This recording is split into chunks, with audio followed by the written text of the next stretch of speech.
name's Fraser Henderson. I work for myself. I've got not a limited company, but a sole tradership under the name of Particitech, and I'm doing a lot of work at the moment around ePetitions and petitioning.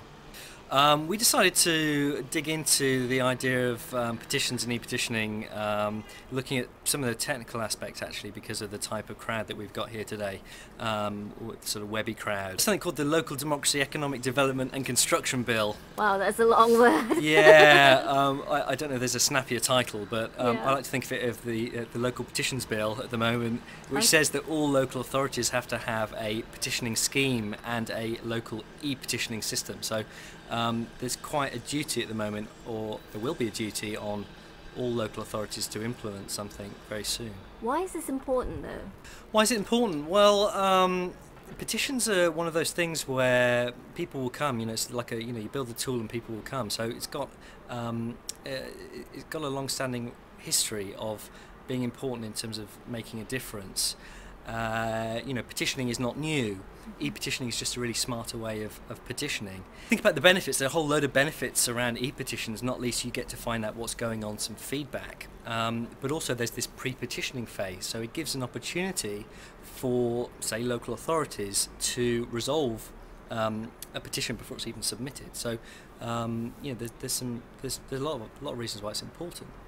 Can you give some specific examples of projects that you've already done, maybe? Generally, I used to work on the local e-democracy national project, which produced some whizzy things around 2003, like the D-Lib Dem Games, Councillor Quest and so on. We were involved then in the local e-petitioning pilots, and I should add that Bristol and Kingston upon Thames had their petitioning systems before number 10. Not many people realise that. Wow. Yeah, I'm doing some stuff there.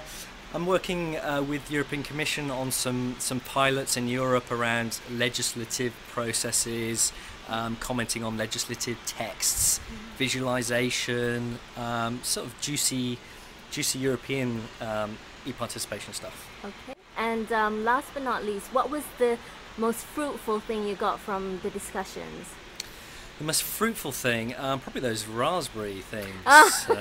They were very fruity. They were really fruity, yeah. But is there anything that came out from the session that you think is worth sharing?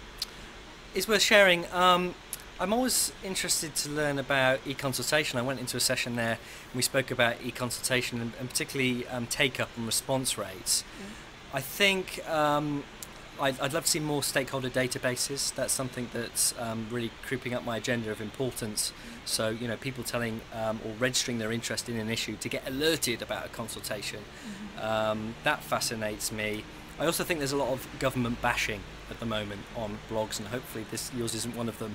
No, mine isn't that type of blog. With an awful lot of people being unfair to government, because actually there are lots of examples of transparency and responding and listening, whereas big business doesn't tend to have that. Your Tesco's, I shouldn't have singled them out, but actually, if you look at the bigger picture, we're doing pretty well.